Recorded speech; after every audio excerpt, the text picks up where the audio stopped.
শতরূপে সারদা বই থেকে পাঠ। এবারের বিষয় শ্রীমা শ্রীরামকৃষ্ণের 10 জন সন্ন্যাসী শিষ্যের দৃষ্টিতে। এবারের স্বামী অভেদানন্দ। পরবর্তী অংশ। পরম শ্রদ্ধার সঙ্গে অভেদানন্দজি তাঁর আমার জীবন কথা গ্রন্থে লিখেছেন, বৃন্দাবনে কালাবাবুর কুঞ্জে অবস্থানের সময় একদিন শ্রীমা শ্রীরাধার বিরহভাবে আবিষ্ট হইলেন। শ্রীরাধা যেমন তাহার প্রাণবন্ধুর বিরহ ব্যাকুল হইতেন, তেমনি শ্রীমা শ্রী শ্রী ঠাকুরের বিরহে ব্যাকুল হইয়া শ্রীকৃষ্ণের নানা লীলাস্থল, নিধুবনের সন্নিকটে রাধারমণের মন্দির, যমুনা পুলিন প্রভৃতি দর্শন করিতে করিতে প্রেমাশ্রুধারা বর্ষণ করতেন এবং ঘন ঘন ভাব সমাধিতে মগ্ন হইয়া থাকিতেন।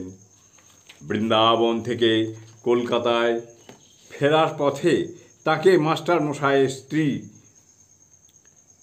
শ্রী নিকুঞ্জদেবীকে সঙ্গে নিয়ে আসতে হয়। এটি ছিল শ্রীমায়ের আদেশ।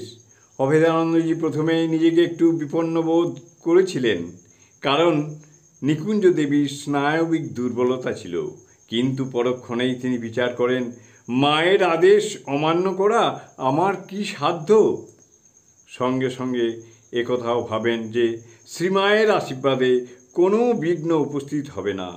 আমার জীবন কথা গ্রন্থে এই যাত্রার বিবরণ দিয়ে অভেদানন্দজি লিখেছেন, ক্রমাগত 2 দিন গাড়িতে অতিবাহিত করিয়া নিরাপদে হাওড়া স্টেশনে আসিয়া পৌঁছিলাম।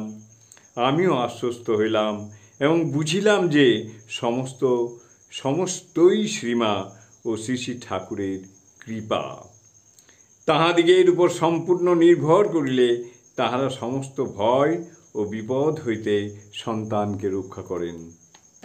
জয় মা, জয় মা।